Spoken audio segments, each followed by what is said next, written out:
Your healthy family, what could be more healthy-minded than a challenge? Attempting to ride a bicycle across the state of Colorado, border to border, and doing it for a very good cause. I think it's unlike any other bicycle ride that's out there.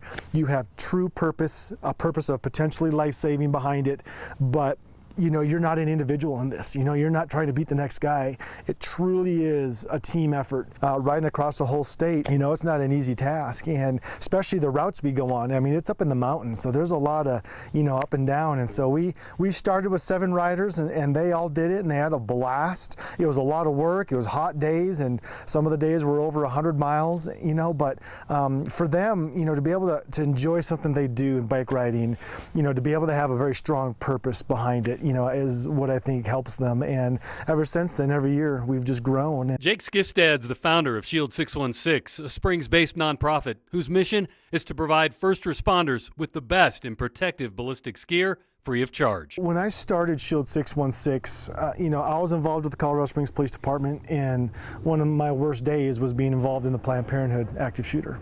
And I said, our protectors, we need to give them the best available equipment that is out there. But we would love to keep as many of our first responders safe as possible, courtesy of this bike ride. The Shield bike ride is now in its 4th year. The idea started with Kerry Catalan, a former chaplain with Springs Police. And he said, hey, I have an idea for a fundraiser. And I said, great, what are your thoughts? And he goes, well, I'd like to ride across the state of Colorado. And I just looked at him like, okay. And then he went on to explain, he's like, I'd like to get a bunch of people together and I'd like to do a border-to-border bicycle ride. And I stopped him and I said, wait a minute, people would want to do that. And he's like, I think they would. From its beginning, the ride's also been a way to show support for other officers who have fallen in the line of duty, whose names are placed on each rider's jersey, so they will never be forgotten.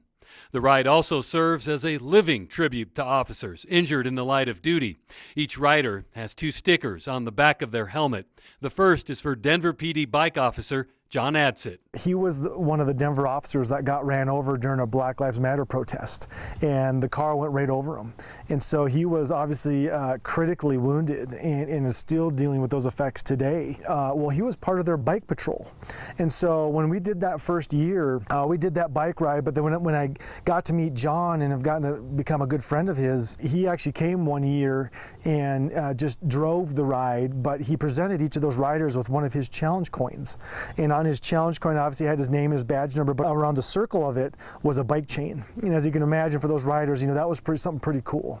To hear John's story of being so passionate about not only law enforcement, but being so passionate about that bike patrol, loving that bike, and now, you know, can't do that. You know, he really motivated those riders, you know, for them to hear that story, for him to sit in front of all those riders and share his story, and then to give them that coin. And each of those riders put that coin in their jersey, and they said, we're gonna ride this across the state, you know. And so it was very, very motivational. The second sticker, in place since last year, honors Colorado Springs officer Jem Duzel. At last year's ride, just before that, Officer Jem Duzel here with Colorado Springs Police Department was shot and critically wounded. And, you know, us at Shield just said, hey, how can we support him? You know, how can we support his family? And so we came up with the idea of, you know, hey, let's make up a shirt, you know, and let's make 100% of the proceeds go to him. And so with some help from some of his partners and supervisors, we came up with that shirt, you know, that said his badge number and had the thin blue line behind it, but then below it said Warrior On.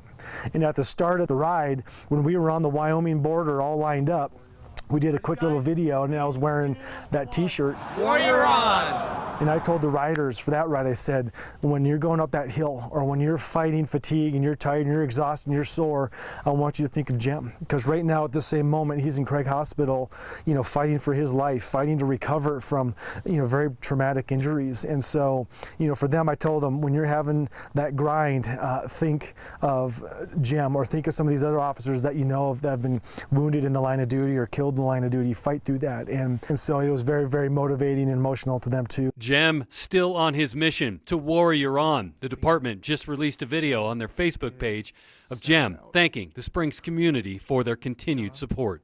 Hey, I'm the officer Jem Duzel.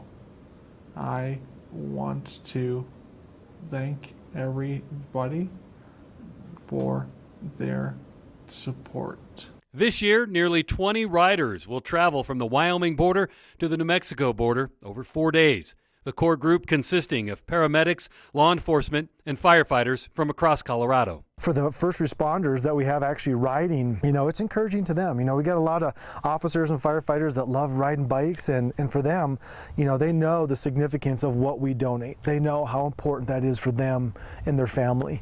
And so it's very encouraging to them. And with the support of KOAA, I'll also be joining the ride this year to challenge myself personally, support this cause, and share this group's story.